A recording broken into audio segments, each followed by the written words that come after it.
መልእክተኛው ዓለይሂ ሰላቱ ወሰላም አይኖች ያነቡለትን ልቦች የራዱለትን የተሸበሩበትን ምክር ከመከሩን በኋላ ሰሃቦች ይሄ መሰናበቻ ንግግር ይመስላልና እስቲ ጨምሩልን ምከሩናል።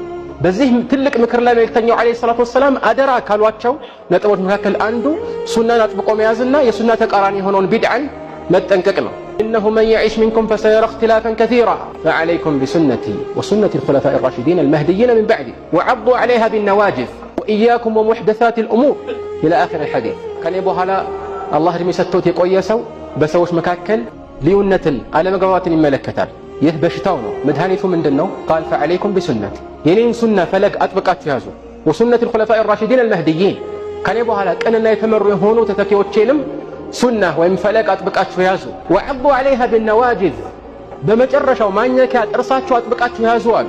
ከዚያም የሱና ተቃራኒ የሆነውን ቢድዓ ሳያነሱ አላለፈው።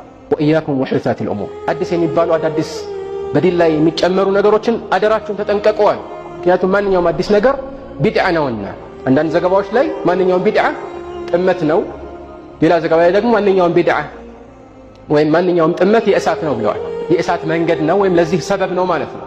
ስለዚህ ነገሩ እንዲሁ አንዳንዶች እንደሚያደርጉት አቃለን የምንመለከተው አይደለም። እንደ ተራ የፊቅህ ርዕሶች በዑለማዎች መካከል እንደሚኖሩ የኢጅቲሃድ ወይም የአመለካከት ልዩነትን በሚያስተናግድ መልኩ የሚዘገቡ የውዝግብ ርዕሶችም አይደለም። ነገሩ እጅግ በጣም አደገኛ ነው። ከምናስበው በላይ ብዙ አደጋዎችን ይዞ ሊመጣ የሚችል ነው። ይህም ብቻ ሳይሆን ይህ አደጋ አንድነታችንን ይፈረካክሳል። በውስጡ እኛ ሳናስበው ወደ ሌሎች ጥመቶችን ሊያመራን ይችላል።